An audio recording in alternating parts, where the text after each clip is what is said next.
Good morning, and welcome to this webinar, which will be profiling the geopolitical forecasting platform with a particular focus on its applications for universities.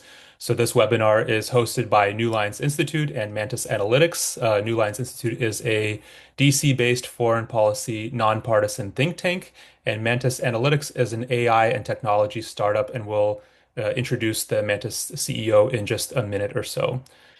So I just wanted to go over a brief agenda for this webinar, which shouldn't take any more than half an hour or so, and want to leave plenty of room for Q&A at the end. So we'll start off first by describing a little bit about the geopolitical forecasting platform, and then we'll get into the methodology that we use for the platform, both from an analytical and geopolitical forecasting perspective, but also on the technology and AI side of things, and then also do a demonstration of the latest iteration of the platform. And then we'll follow that up by looking specifically at the platform applications for universities, whether for students, professors, or coordinators.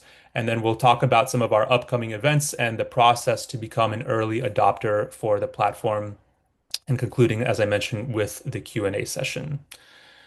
So a little bit about the platform. I will note that this is our third webinar that we've hosted, and you're welcome to check out on our New Lines YouTube page, as well as Mantis Analytics page, the previous webinars that we did. One was a focus on the platform as a whole, and the second one was looking at simulations, particularly as it pertains to policy and business implications. But we'll cover all of the high-level details of those things in this platform, in this webinar as well.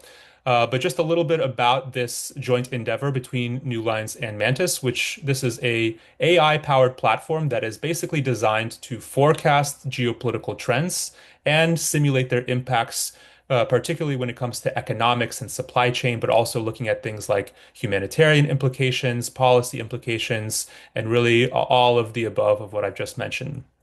So this platform, and as well as its suite of accompanying services, including things like forecast reports, simulations, and briefings, is basically designed for stakeholders across a number of different sectors and industries, whether that's for government, for policy, for universities, and businesses as well, who seek to mitigate risk and make decisions amid what we are seeing as growing political, economic, and security uncertainty throughout the world.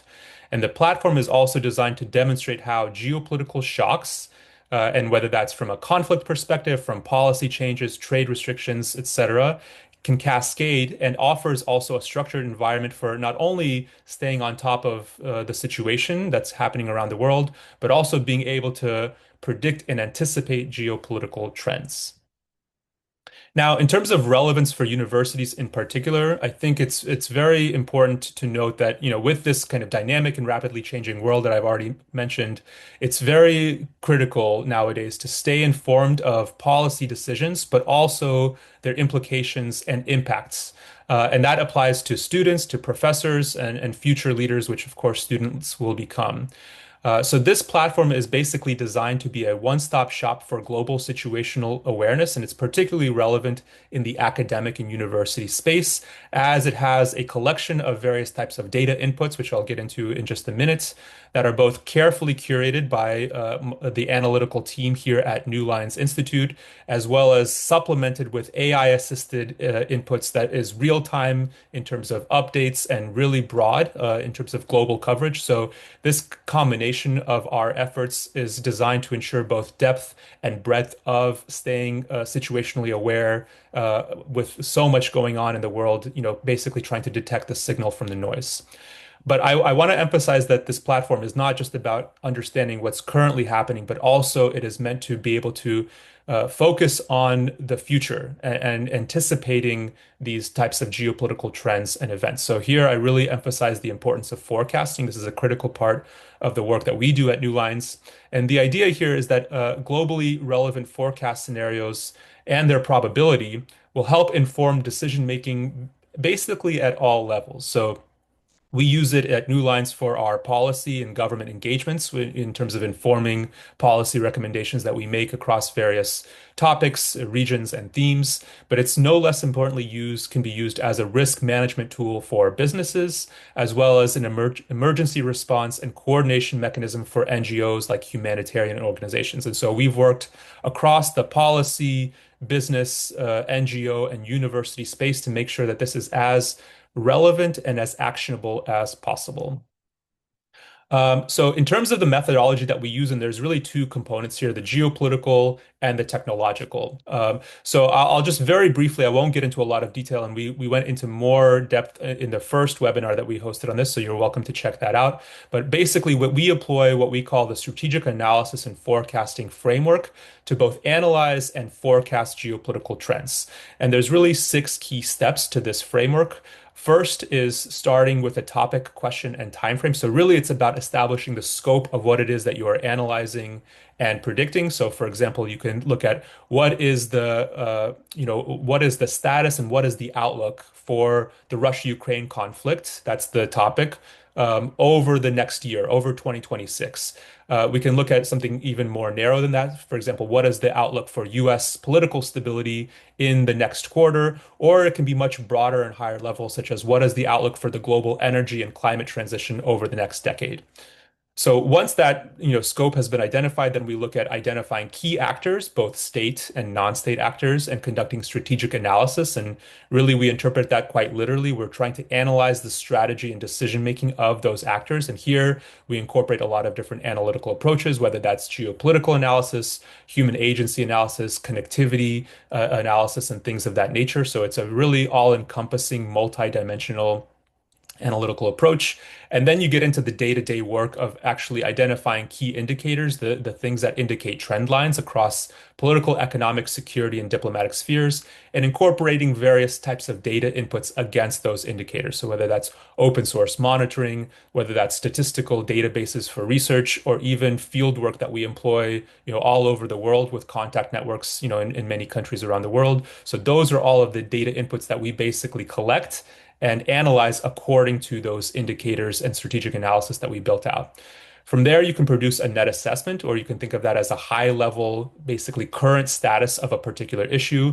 And then all of these things are sequentially leading up to doing a forecast or conducting scenario building in order to form a forecast. So whether we're looking at, various scenarios like diplomatic de-escalation, military escalation, or things like hybrid escalation in key geopolitical hotspots like the Middle East, US, China, Indo-Pacific, or Russia, Ukraine. You can also do it at a country level where we're monitoring for stabilization and destabilization scenarios, and even at a global thematic level where we're looking at either the enhancement or disruption of globally relevant trends and themes like trade, technology, and energy. And so once you've built out those forecast scenarios and you're constantly monitoring against them, it's a never-ending process of basically analyzing those data inputs against both the net assessment and forecast scenarios that we have established. And so this is kind of the analytical kind of core behind the work that you guys will see in the platform in just a moment. But with that, I'd like to jump and hand the baton over to my colleague Maxime, who will go into more of the technological and AI relevant elements of the platform. Yeah, so hi everybody. Glad to be here and excited about this specific product for universities. I want to bring a little bit of technology for today's discussion because without technology, so we understand that now it's absolutely impossible to create a successful product, right? So in this case, in terms of the simulation design, we have a specific component, specific stage, and first of all, it's awareness, right? So we need to build some kind of live geopolitical risk feed with a structured data. After that, it's about using AI for contextual evaluation, right? Because we have in our product for universities, we have different simulations with different focus. It can be a specific conflict zone or climate and so on. And it's important to understand contextually which incidents from this general stream is related to a specific topic of simulation, right? And next, it's using AI for what if scenarios for execution of simulations. And we did several experiments here. First of all, usually we launch AI version simulation in parallel with the students, and after that we have some kind of time to discuss the comparison between AI version of simulation and human version of simulation. We also did evaluation of human decisions with AI, and it was also a really interesting experiment. So I think now it's a time just to proper and effective combination of human aspect and AI aspect. We can do like a lot of experiments here, and all these experiments are really interesting and engagement for the students. And the goal, like strategic goal for that, it's decision intelligence. So we as a company, we're talking now with a lot of like policy organization, like corporate customers, and we see like a really big shift in terms of the decision making process, decision intelligence. A lot of customers started already to use AI for that, but there is no like a proper standard. There is no proper approach how to do that. And using this simulation, we can do like a lot of experiments how to effectively combine human and AI component and build effective decision intelligence in the company. So in this case, it will be very useful for the students for the future work and so on. So next slide. And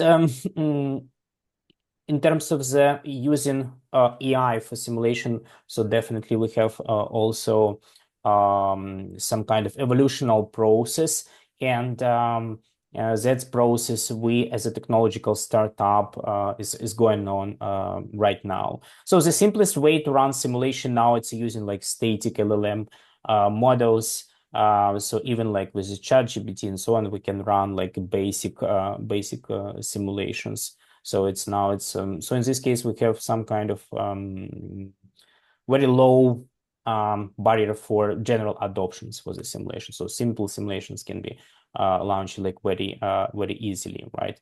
But what is very important to bring that to the new level, and as we discussed it on previous slide, it's very important to have some kind of integration with the structured data sources, with incident stream, analyze it contextually, and that's like bringing like simulation to the next level. And stage where we like Mantis now is a multi-agent architecture. So now we have approximately 100 plus AI agents, which we use like for simulations, and every agent has like specific like task and specific goal and specific technology approach for the implementation, right? But on top of that, we also can build like more complex technology in terms of the like probabilistic like simulation layer with more like forecasting scenarios, and the goal of that, it's a real-time adaptive intelligence, so which basically can like fully or partially replace like human decisions. So let's go to the next slide. Okay, so now I want to explain more about platform itself. So we have several components in the platform, and first of all, we provide effective approach just to monitor like situation, like do like a situation awareness in several perspective, and we will demonstrate that today that we have AI stream of incidents. Now it's approximately 3,000 incidents per day in 50 types that we publish like on daily basis automatically to the platform. But in parallel, we have human in the loop, and Evgen in the team additionally add human verified incidents. And from our point of view, that's like effective approach to monitor like geopolitical situation in the world, because we have part of the events which is like verified by human and specifically selected for the week.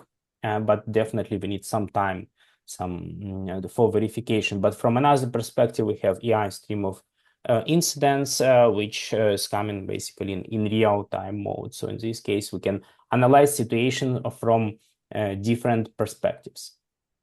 Next slide.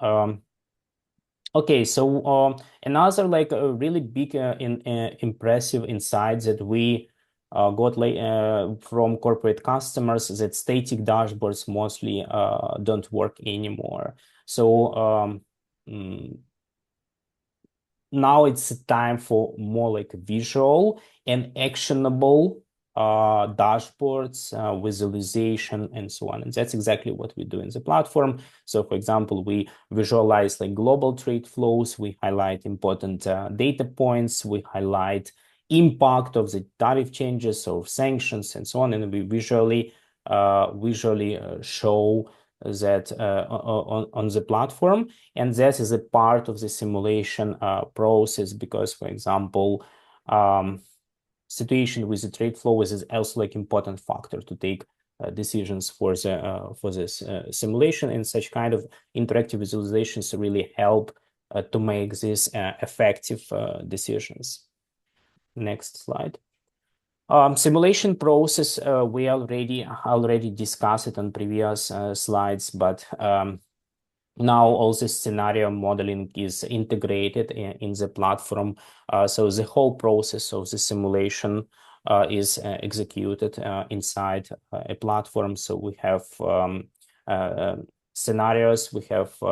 These scenarios can be applied for government actors. It can be applied for corporate actors. We can fully customize configuration of actors for specific simulations. So we have definitely predefined templates, but we also can create together with the professors, with the course coordinators, we can create a specific related simulation. So, and for that, platform is fully customized. Next slide. And one of the most important components, it's basically act, it's taking decisions. So we name it in the platform like that as an action menu. It's a specific like plans of the decisions in different categories, which like participants of the simulation can take and immediately see effect of these decisions in the platform or on the other components. And forecasting components. So platform, it's also like a storage of regular forecast briefings, which created by New Lines Institute. So now we have a different briefings for different time periods, like weekly, quarterly, and so on and so on. So this like reports are published regularly. So it's indexed by our internal AI assistants, and students can do like advanced search and other like actions on top of this geopolitical forecasting reports.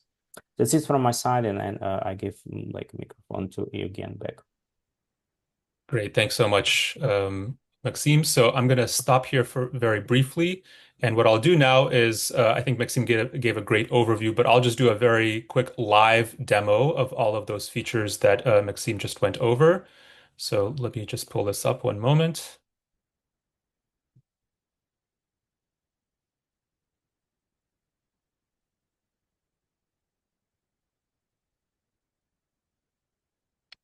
Okay, so here we have the geopolitical forecasting platform.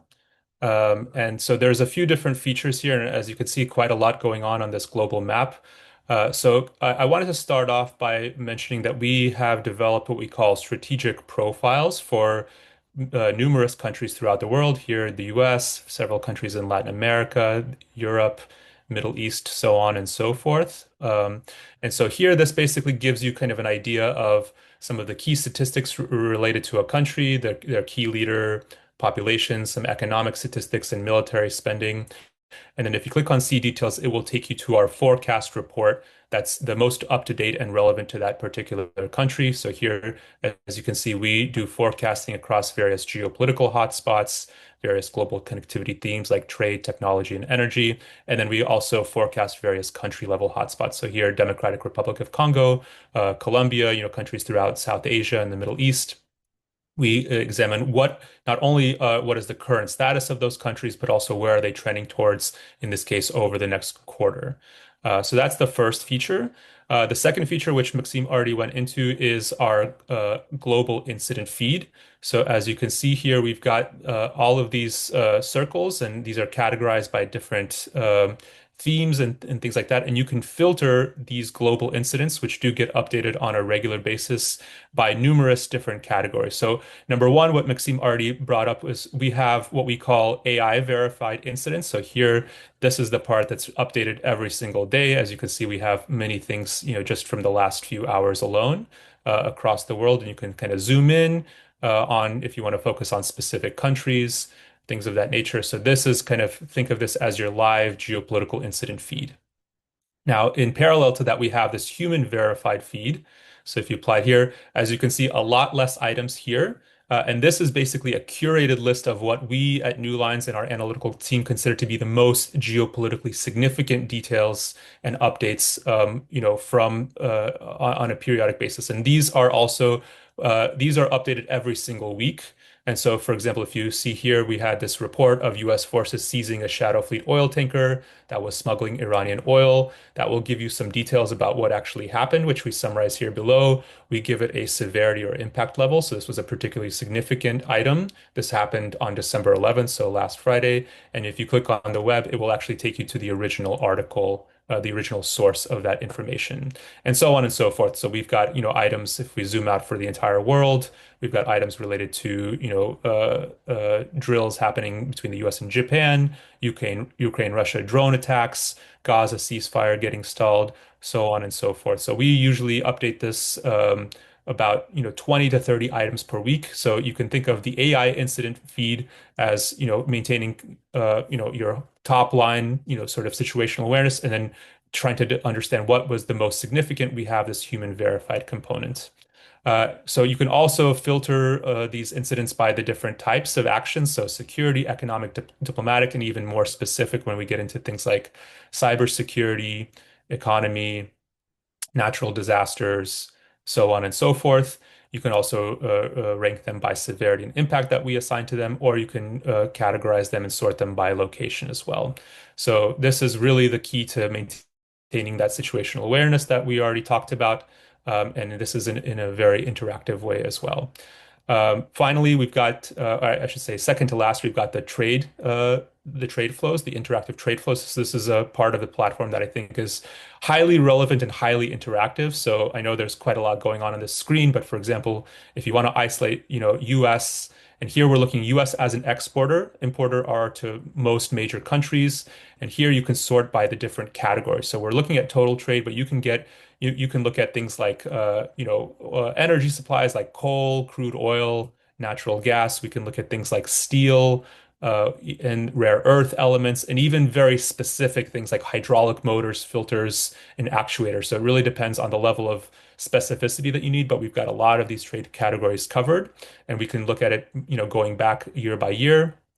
And Maxime and his team have recently updated this with a filter of the top export and import partners. So, for example, if you want to look at the top five export partners for the U.S., then you can see you see Canada, Mexico, of course, China is here, is in the picture, Europe, so on and so forth. And then you can kind of get that more specific by the category as well. So this is the part that we update regularly and have a lot of different categories of trade and supply chain to track that could be impacted by that incident feed that I mentioned earlier. And then finally, we've got our reports storage. So this is also something that, Maxime had mentioned. So we produce a weekly forecast report at New Lines every single week that summarizes, issues around the world, whether we're looking at geopolitical hotspots like the Russia-Ukraine conflict, the Middle East, US, China, Indo-Pacific. We look at other areas like Venezuela, DRC, anything that's hot at the moment, and even themes like renewable energy, hydrogen, trade, and technology. So this we update every single week. So we've got this latest version here. And then we also do a quarterly and annual forecast every single quarter. So you can check out here our latest 2025 fourth quarter forecast report, which I already briefly mentioned below, all of those same themes and topics that get discussed in more detail, and it's a forward-looking analysis. And then we've got, of course, our annual forecast as well. This is our 2025 annual forecast, but I'm excited to announce that we're about to publish our 2026 annual forecast actually tomorrow on Wednesday, December 17th. So please do make sure that you check that out. And I believe those are all of the main features of the geopolitical forecasting platform. So I'll go back here to the slide deck. One moment.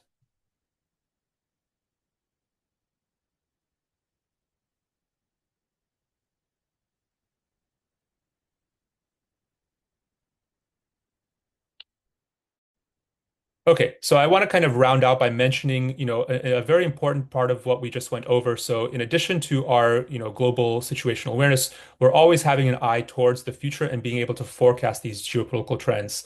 And something that Maxime mentioned that is a key component of this are the simulations, the live interactive simulations that we put on. So I wanted to give you guys some examples of what those, simulations have looked like and the types of action menus or options that we incorporate into them. So here I'm showing a policy simulation that we ran. So this was focused primarily on government actors. And the topic was a US, China, Taiwan crisis, one that takes on not only security, but also economic and hybrid dimensions. We were really focusing on supply chain manipulation of things like energy supplies, critical minerals, and semiconductor devices. So not necessarily a full-scale invasion of Taiwan by China, but some of the below the red line, so to speak, actions that are very realistic and would have a significant impact. So as an example of this, the players that would play the US government role, and I should note that we had other, countries and policy actors represented, including China, Taiwan, but also important regional actors like Japan, South Korea, and Australia, and even global actors that have some level of influence or would be impacted, like Russia, Qatar, and Indonesia. So here we had some examples of US government actions taken on the political and diplomatic side of things. So these were basically choices for, in this case, students to select from as they respond to this unfolding crisis. So we've got some political diplomatic actions like organizing phone calls with Chinese officials, sending a low-level delegation, proposing summit, or even announcing easing and lifting of trade restrictions and tariffs. On the economic side of things, we can do things like impose sanctions on CCP members, pressure allies to limit trade with China, or reduce semiconductor tech exports by various amounts from 10 to 50 to 100%. And so I should note that that incident feed that Maxime was showing and that I just did in the demo, as well as the trade flows, all of those would be impacted and we can have future versions of those. So any actions that you take becomes a future incident, and those have impacts on future trade flows, where we can actually reduce the overall volume of, for example, semiconductor tech exports to China. Um, by these amounts. So you actually see it live in real time, the economic and practical impact of policy decision making. And of course, we also incorporate security and intelligence actions such as maintaining peacetime activities, conducting freedom of navigation exercises, broader military exercises, or even something as extreme as conducting military operations against China.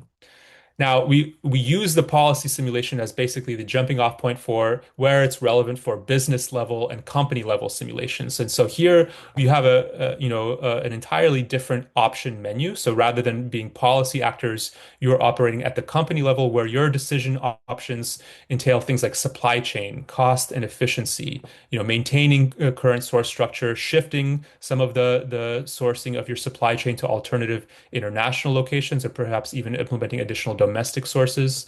Cost and efficiencies can be things like hedging fuel and commodity costs, negotiating or renegotiating supplier and logistics contracts, etc. And those can also apply to inventory decisions, such as keeping inventories levels unchanged, decreasing them, increasing them, and then pricing as well. So obviously, the type of simulation that we run really depends on the audience. For international relations or policy audience, we're focused on the policy options, and for business and economic audiences, and business schools, we're focused more on the business implications.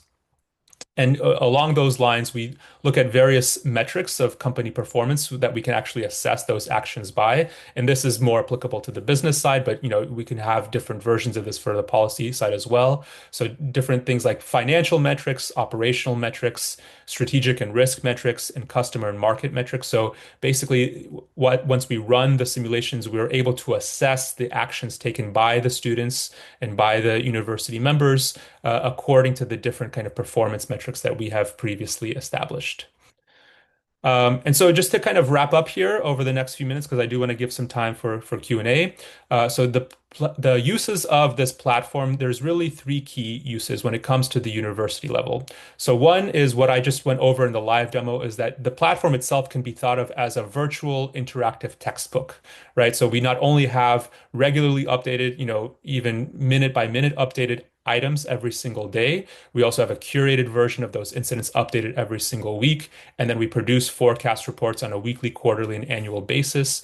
And the trade flows and every single element of that platform gets updated, right? So it's not a stale, stagnant textbook, but rather one that's constantly evolving and getting updated as the world moves on.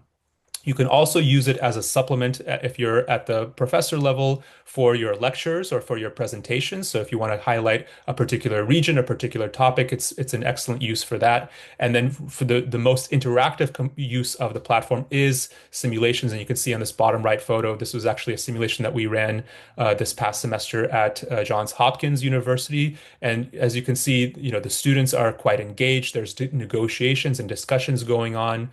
So this is, kind of taking that interactive learning experience to the next level.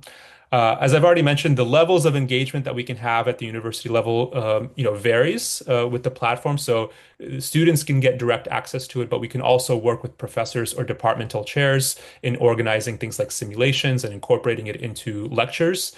And then in terms of relevant programs, I mean, really, obviously, international relations or policy students are directly relevant, but it's relevant in so many other areas. We've worked with business schools, technology and STEM. Any kind of program that is impacted by international developments, which nowadays is virtually everyone, is relevant to this platform, and we've kind of designed that with that in mind. So I'll just wrap up here with the final slide and let you guys know, and you can check out this QR code. This is to register your interest to become an early adopter of this platform. So I should know that we are actually nearing the end of our soft launch period, which started at the end of September. So we have made the platform accessible free of charge for select early adopters. And to become such an early adopter, all you need to do is register your interest using that QR form that's on this slide. But I will note that we are actually now moving very soon into the full launch of the platform, which will become behind a paywall and behind restricted access. So really, the next few weeks between now and the beginning of January are a great opportunity to get familiar with this platform and hopefully to become, users at the student, professor, and coordinator level. That's really what we're pushing for here. In terms of upcoming events, so I just mentioned this a little while ago, but we are always updating the platform with new publications, with new forecasts, and with new data points. And we are actually publishing our signature 2026 annual forecast tomorrow. So that will cover all of the different topics and themes that I went over and the forecast for 2026, as well as a review of all of our calls in 2025. We hold ourselves accountable for our forecast. I'm proud to say that we were largely on track with a lot of our predictions, including what happened in the Middle East with Russia, Ukraine, and even thematic things like critical minerals and things of that nature. But there were definitely some parts that we did not quite anticipate the extent of which they would transpire, and we were very kind of honest with our own feedback on that, and certainly welcome your thoughts on that as well. A few other events to keep in mind, as I mentioned, in January is the launch of the formal, full forecasting platform subscription service, which will be updated, as I mentioned, with a global incident feed and weekly forecast report every single week on Fridays. And we also have a couple of exciting simulations planned that we do on a regular basis with universities, including one in March with Johns Hopkins University and in June with the University of Texas at Dallas. So with that, I will go ahead and stop and happy to take any questions that we may have. And you're welcome to write those in the chat.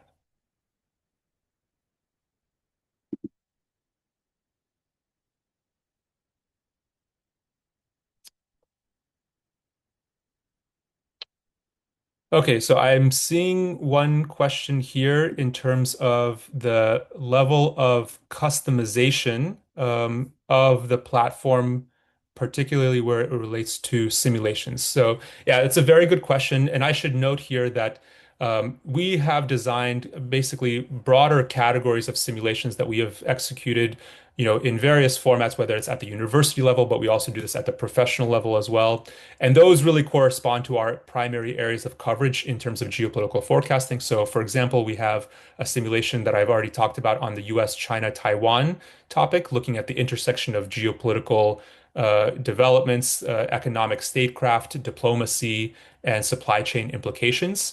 We also have a simulation related to the Middle East, particularly focusing on the Red Sea and Strait of Hormuz. So looking at conflicts, whether that's in Gaza, in Iran, in Syria, and other areas, and how that could impact things like energy and broader trade flows. We have a simulation related to the Russia-Ukraine conflict, which actually looks at a long-term forecast into 2028 on and how the conflict could evolve and potentially even spread to areas like the Arctic region.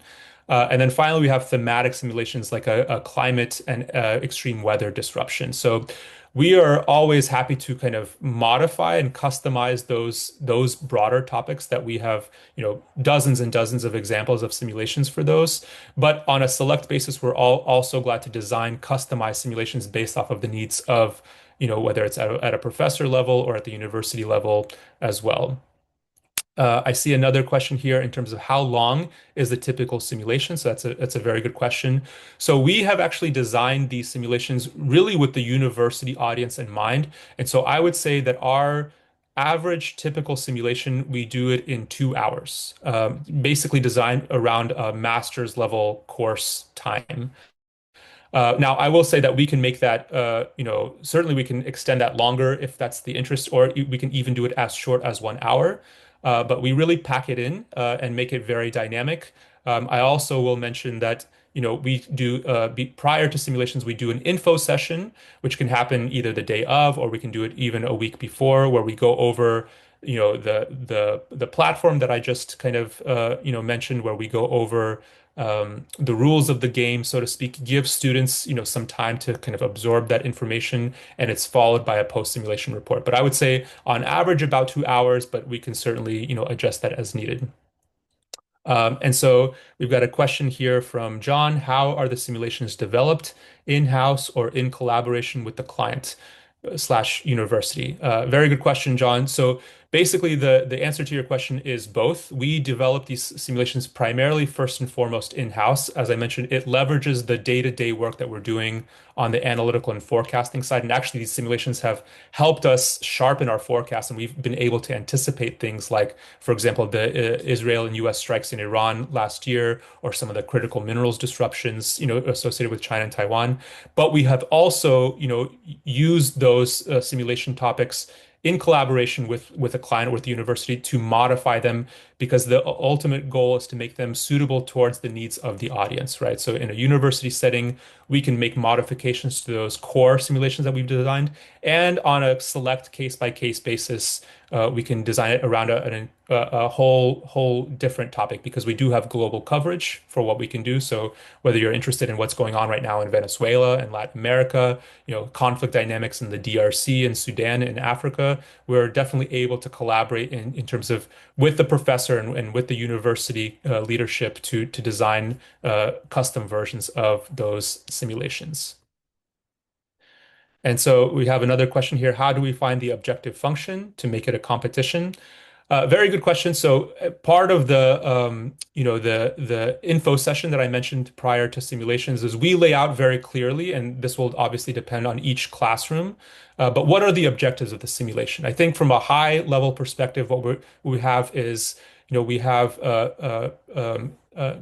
basically knowledge building goals. So an understanding of who the players are, what are their strategic objectives and constraints. We really emphasize empathetic analysis, putting yourself in the shoes of the various actors. So it's not kind of what you want them to do, but rather what is likely to happen. And then we also have skills building goals and objectives such as intra-team and cross-team deliberation, intra-team and cross-team negotiation, and decision making under time pressure. Because we keep these relatively short, we really emphasize the importance of under fire being able to really kind of think about all of the information, process it, and make the best decision that you can under the circumstances. And this is really meant as a way to really enhance your not only your awareness of something, but also enhance your reaction and really your proactive element into any kind of unfolding crises in the future, whether you're at a policy level or at a business level. And I believe that's it. We do have one more question here I'm seeing on in terms of pricing for this access. So as I mentioned, we are moving this platform basically behind a paywall and behind restricted access starting in the new year. But we do have several weeks in between now and then for you to get free access to it, which is why I would highly recommend you guys to sign up to be an early adopter if you're not already. But in general, we are, I would say that the goal, because we do this both professionally and with universities, but the goal with the university level is basically that we want to make this as accessible to students as possible, and we're very conscious of pricing, sensitivities and things of that nature. So in terms of the overall access to the platform, we are charging $100 per semester per each student. I will note that we can make some exceptions. For example, we've got an arrangement with a university that will be utilizing it for a class of over 200 students. So we have offered, a significant discount at that level in order to make it more accessible to all of those students. And then so that can vary, but really $100 per semester is a highly discounted rate already as compared to our professional clients. And then for simulations, what we typically do, and this is in coordination with the professor or the departmental chair, so this is not on the students to pay for. We typically charge about $1,500 per simulation. And that includes both an info session, which can be, day of or a week before. That includes the simulation itself, and it includes a post-simulation report that we put together afterwards. So those are basically the price points. But as I said, if you guys are interested, reach out and we're happy to kind of get into more detail about that and, be as flexible as possible.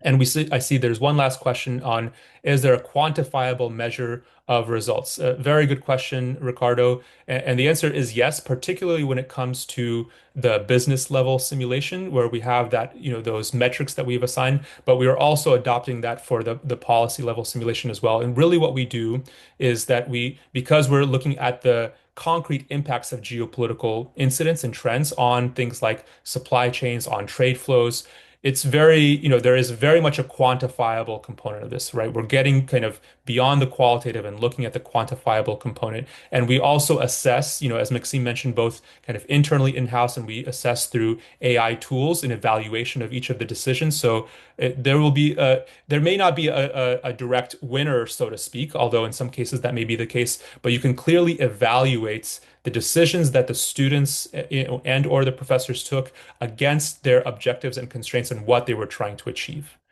Um, so hopefully that answers your question, Ricardo. Um, so I know we're a little bit over time here, but these were some very good questions. Before we wrap up, Maxime, was there anything else that you wanted to mention? No, I think we covered everything. Okay, great. Well, thank you guys very much for joining us. We will make a recording of this available for those that weren't able to make it. Just really want to emphasize, the importance of, signing up to become an early adopter if you're not already, because we will be restricting access in the new year. Otherwise, hope you guys have a great holidays and talk to you soon.